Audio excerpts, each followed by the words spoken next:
오늘 목표는 2배다. 이번 주 남은 기간은 밤샘 작업이야. 불량품을 만들면 당장 집에 보내버릴 줄 알아. 우리는 구로공단 칠공주다.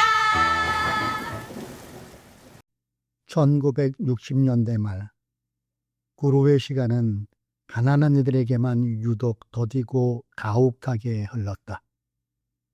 그곳의 평등이란 비루했다. 고단함 앞에서, 부당함 앞에서, 그리고 끝모를 가난 앞에서 모두가 평등하게 비참했다.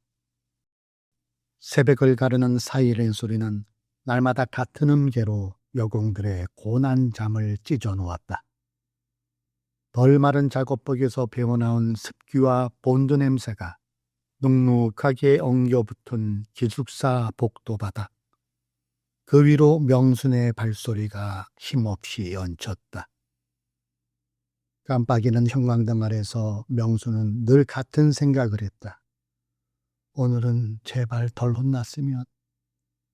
그 바람은 욕심이라고 할 수도 없는 그저 사람답게 대접받고 싶다는 작은 소망이었지만 쉽게 이룰 수 없는 희망이었다.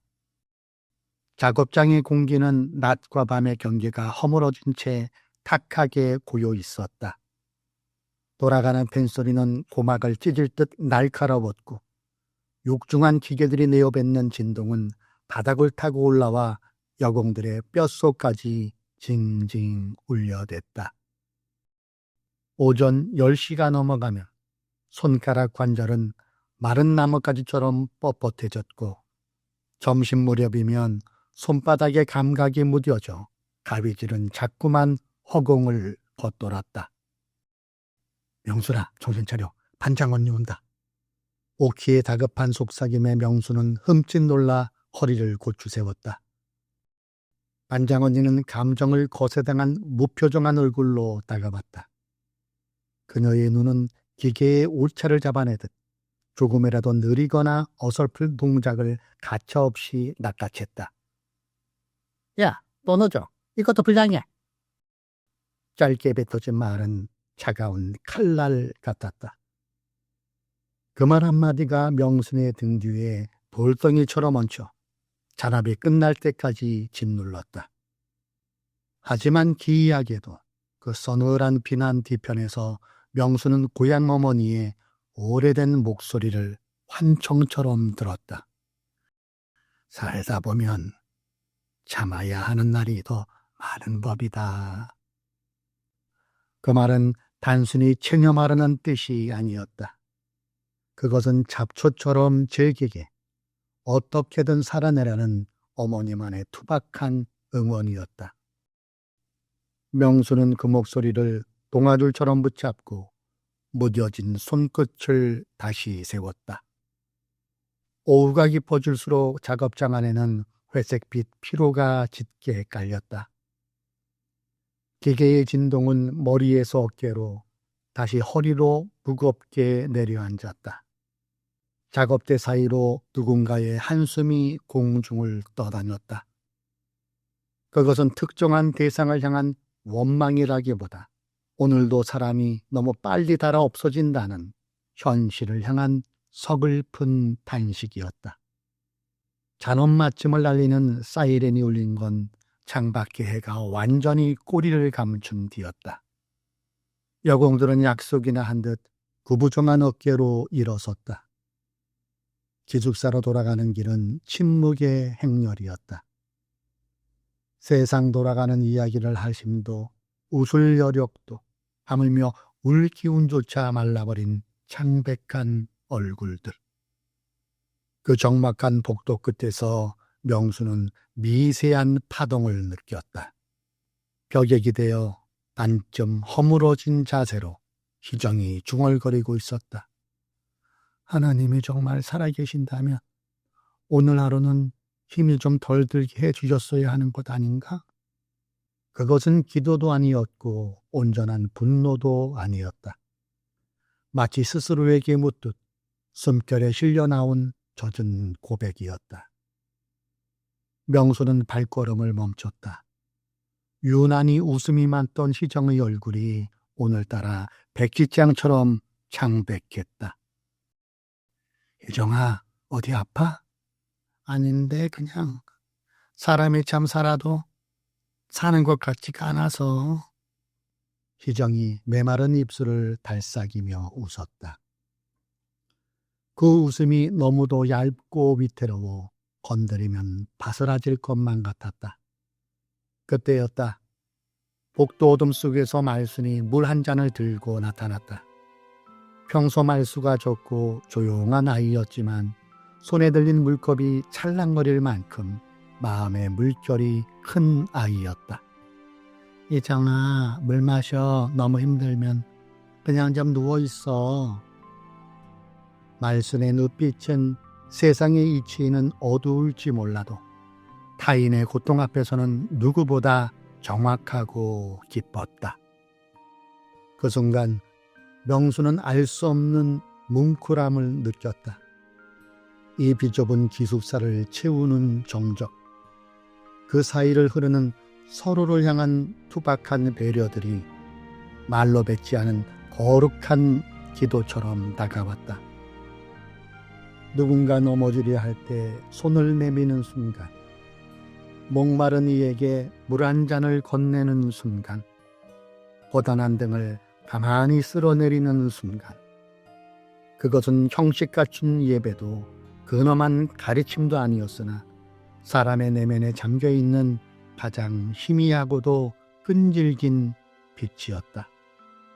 바로 그 빛이 이 공장의 거대한 고통이 소녀들을 완전히 삼켜버리지 못하게 버티는 유일한 기둥이었다. 명수는 복도 창문 너머로 시선을 돌렸다. 매연 가득한 서울 하늘에 작은 별 하나가 위태롭게 떠 있었다. 언제나처럼 작고 조용한 빛이었지만 오늘따라 유난히 또렷하게 명순의 망막에 박혔다. 어디선가 누군가 우리를 보고 계신 것 같아. 명수는 그 생각을 입 밖으로 내지 않았다. 하지만 가슴 한구석에 맺힌 그 서늘하고도 따뜻한 느낌이 내일을 다시 견딜 한 줌의 힘이 되어 주었다. 그때는 명순도 알지 못했다. 오늘 밤 스쳐 지나간 이 작은 흔들림이 머지않아 그녀를 정의와 신앙의 경계에 세우고 기어이 결단하게 만들 운명의 서막이라는 것을. 장수가발 공장의 아침 공기는 유난히 날이 서 있었다. 평소에도 시끄러운 작업장이었지만 그날은 기계 돌아가는 소리 사이로 감독들의 구둣발 소리가 신경질적인 박자로 끼어들었다. 속도 안 높여! 물량 믿는 거 안 보여! 감독의 고함이 채찍처럼 허공을 갈랐다. 여공들은 겁먹은 토끼처럼 어깨를 움츠린 채 손놀림을 재촉했다. 무언가 터질 것만 같은 팽팽한 긴장감. 공기 중에 떠다니는 먼지마저 숨을 죽이고 있는 듯했다. 오후 2시, 가장 나른하고 위험한 시간. 작업대 옆에서 조용히 일하던 미월이 작은 비명을 질렀다. 아! 미식 옆에서 선배가 머리카락이 엉킨 틀을 급히 빼내다 튀어나온 바늘끝이 미월의 손등을 스치고 지나갔다. 순간 따끔한 통증과 함께 피부가 얇게 갈라졌다. 미호라, 괜찮아? 명순이 허둥지둥 달려왔다. 그러나 감독은 의자에서 몸만 비스듬히 돌린 채 대수롭지 않다는 듯 한마디 툭 내뱉었다. 나까지 피 조금 난다가 왜 난리야? 저기 수도 가서 물에 한번 씻고 와. 작업 멈추지 말고. 감독은 위월의 손등을 흘끔 보고는 귀찮은 파리를 쫓듯 손을 휘저었다. 바늘 자국에서 맺힌 핏방울을 내려다보는 미월의 표정 위로 그 말이 소금처럼 아르게 스며들었다. 명수는 보았다. 사람의 고통보다 불량품을 더 걱정하는 저 눈빛. 우리가 흘리는 피보다 기계가 멈추는 1분을 더 아까워하는 저 차가운 계산. 우리는 사람이 아니구나. 저들에게는 말하는 부속품일 뿐이구나. 미어를 붙이게 수도가로 가는 명순의 등지로 다시 기계 돌아가는 굉음이 덮쳐왔다. 아무 일도 없었다는 듯 공장은 다시 미친 듯이 돌아갔다. 이 장면을 목격한 오키가 이를 악물고 말했다.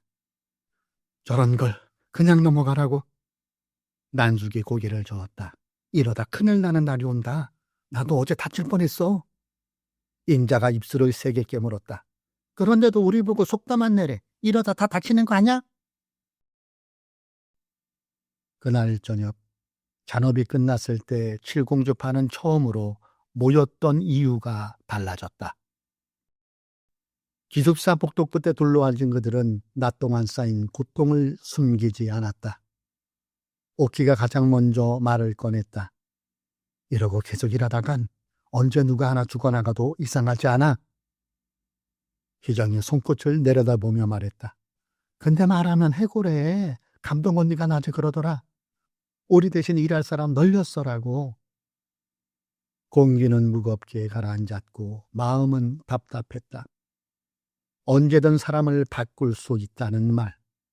그 말 속에 담긴 냉혹함이 명순의 가슴을 오래도록 눌렀다. 그때 정말 조용히 아무도 예상하지 못한 목소리가 흘러나왔다. 그래도 사람은 못 바꾸는 거잖아. 모두의 고개가 말순에게로 향했다. 늘 말이 없고 그림자처럼 조용하던 말순이 미월의 붕대 위로 손을 얹으며 말을 이어갔다. 기계 부속은 갈아 끼우면 되지만 우리는 서로 못 바꾸잖아. 아까 미열이 다쳤을 때 명순이가 제일 먼저 뛰어가고 우리가 다 같이 걱정해줬잖아. 그런 마음은 사장이 돈 주고 사오는 사람한테서는 안 나오는 거잖아. 말순의 말은 떨리고 있었지만 그 안에 담긴 진실은 강철보다 단단했다. 명수는 가슴 한복판을 묵직한 돌로 얻어맞은 듯했다. 사람은 대체할 수 없다. 우리는 서로에게 유일한 존재다. 감독에게 우리는 수천 명 중 한 명일지 몰라도 우리끼리는 서로가 아니면 안 되는 서로의 눈물을 닦아줄 유일한 사람이라는 깨달음. 그 조용한 문장이 공포에 질려있던 칠공주파의 마음속에 작은 심지를 꽂았다. 그래, 맞다. 옥치가 눈물을 훔치며 고개를 들었다. 우리가 우리를 귀하게 안 여기면 아무도 우리를 사람 취급 안 해. 우리가 서로를 지키자. 잘리면 다 같이 나가는 한이 있어도 이제 참지 말자. 그날 밤 7개의 손이 푸개졌다. 누군가의 손은 거칠었고 누군가의 손은 붕대가 감겨 있었지만 그 맞잡은 손의 온도는 뜨거웠다. 명수는 잠들지 못하고 복도 창가에 섰다. 공단의 매연 사이로 별 하나가 위태롭게 떨고 있었다. 하지만 명순의 눈에 그 별은 더 이상 흔들리는 것처럼 보이지 않았다.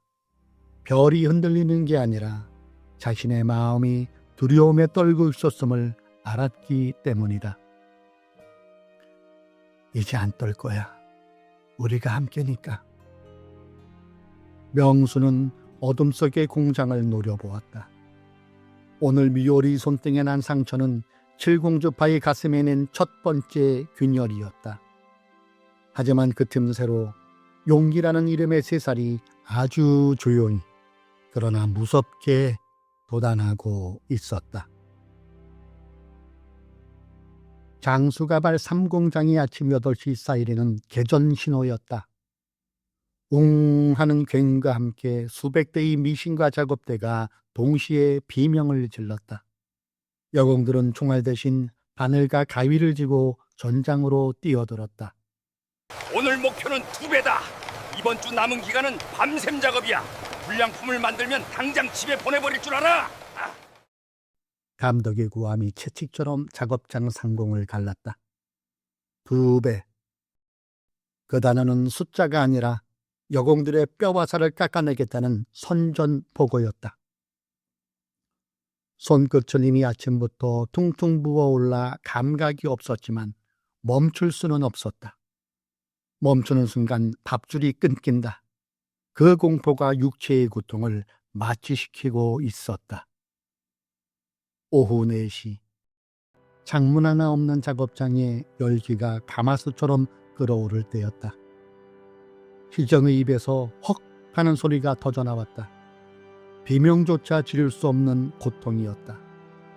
하루 16시간 등받이도 없는 둥근 나무 의자에 엉덩이만 걸친 채 몸을 폴더처럼 접고 일한 대가였다. 적주표 마디마디가 비명을 지르다 못해 기어이 뚝 하고 마른 나무까지 꺾이는 소리를 내며 무너져 내린 것이다. 허리 안에 불이 난 것 같아. 숨이 안 쉬어져. 희정이 식은땀으로 젖은 작업대 바닥을 손톱으로 긁었다. 다리에 감각이 없었다. 마치 하반신이 툭 잘려나간 것처럼 내 몸이 내 명령을 듣지 않는 공포가 밀려왔다. 디스크였다. 희정아. 명순이 반사적으로 몸을 일으켰다. 희정의 얼굴은 백직장처럼 하얗게 질려 있었고 식은땀이 비오듯 흘러내려 작업복을 적시고 있었다. 감독이 구둣발 소리를 내며 다가왔다. 그는 바닥에 쓰러진 희정을 내려다보며 혀를 찼다. 가지 안다. 야, 엄사 피우지 말고 일어나. 너 때문에 라인 멈추잖아. 할당 못 채우면 네가 책임질 거야. 그 말은 사람의 언어가 아니었다. 고장난 기계를 발로 차는 주인의 짜증 섞인 표정이었다. 옆에 있던 난숙이 입술을 깨물었다. 주먹진 손이 부들부들 떨렸다. 희정이가 숨을 못 쉬잖아요. 이건 너무하잖아요. 하지만 감독은 냉수했다. 저리 싫으면 중이 떠나야지. 억울하면 사죄하든가. 그때였다. 침묵하던 작업장의 소음 사이로 아주 작지만 분명한 파열음이 들렸다. 그만 좀 마세요. 말순이었다. 늘 그림자처럼 존재감 없던 말순이 작업을 멈추고 고개를 들고 있었다. 그녀의 눈은 겁에 질려 있었지만 입술은 단호했다. 기계도 기름칠할 시간은 주잖아요. 사람이 기계보다 못합니까? 이건 정말 해도 너무한 거잖아요. 작업장 안의 시간이 멈춘 듯했다. 감히 감독에게 대꾸를 하다니. 그것은 이 공장의 절대적인 위기에 대한 반역이었다. 명수는 자신의 심장이 미친 듯이 뛰는 것을 느꼈다. 그것은 공포였으나 동시에 가슴 밑바닥에서 치밀어 오르는 뜨거운 해방감이었다. 맞아, 이건 아니다. 사람이 이렇게 살 수는 없는 거다. 그날 밤 기숙사 302호. 희정은 파스 냄새가 진동하는 방 한 구석에 앓는 소리를 내며 누워 있었다. 칠공주빠 7명은 둥글게 모여 앉았다. 정막이 흘렀다. 계속 이렇게 살다가는 우리 다 병신돼서 나가 있다. 옥지가 낮은 목소리로 내까렸다. 막내 인자가 울며기며 말했다. 근데 어떡해요. 말대꾸만 하면 찍히고 찍히면 잘리는데. 우리 집엔 내가 붙이는 돈만 기다리는데. 그 무력감이 방안을 짓눌렀다. 분노는 있으나 방법이 없었다. 그것이 1960년대 여공들의 현 주소였다. 그때 말순이 작업복 주머니에서 꼬깃꼬깃 접힌 종이 한 장을 꺼냈다. 손때가 묻어 너덜너덜해진 작은 전단지였다. 이거 공장 담벼락 밑에서 주운 건데. 말순이 조심스레 종이를 펼쳤다. 형광등 불빛 아래 투박한 글씨가 드러났다. 근로자 상담, 노동산업 선교회. 힘들고 억울한 일이 있습니까? 문은 언제나 열려 있습니다. 여러분은 혼자가 아닙니다. 종이를 보는 순간 방 안의 공기가 서늘하게 변했다. 야, 이거 빨갱이들이 하는 거 아니야? 잡혀가면 어떡해? 미월이 겁에 질려 물었다. 당시 공단에는 노동상담을 하면 빨갱이라는 무시무시한 소문이 돌고 있었다. 하지만 명순의 눈은 전단지 속 마지막 문짝에 박혀 떨어지지 않았다. 문은 열려 있습니다.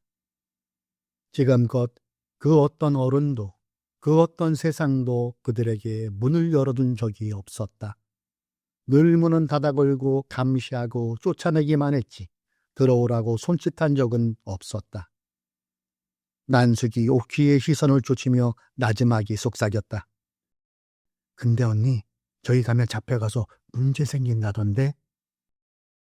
근데 우린 이미 문제투성이인 세상에 살고 있잖아. 더 나빠질 게 있어? 오키의 그 말은 302호의 다친 마음을 비집고 들어오는 송곳 같았다. 명수는 떨리는 손으로 전단지를 집어들었다. 종이의 질감은 거칠었지만 그 안에 담긴 온기는 난로처럼 뜨거웠다. 누군가 우리 이야기를 들어주겠다고 한다. 우리를 사람으로 대접해 주겠다고 한다. 명수는 전단지를 가슴에 품었다. 어둠 속에서 등대 불빛을 발견한 난파선의 선원처럼 명순의 가슴 속에서 설렘과 두려움이 뒤섞인 묘한 용기가 꿈틀거렸다. 우리 한번 가볼까? 명순의 말에 6개의 눈동자가 흔들렸다. 그날 밤 구로공단의 하늘에는 별조차 뜨지 않았지만 302호의 창문 안에서는 7개의 작은 촛불이 마음속에서 켜지고 있었다. 그것은 순종이라는 긴 겨울을 끝내고 저항이라는 위험한 범으로 발을 내딛는 칠공주파의 첫 번째 모의였다.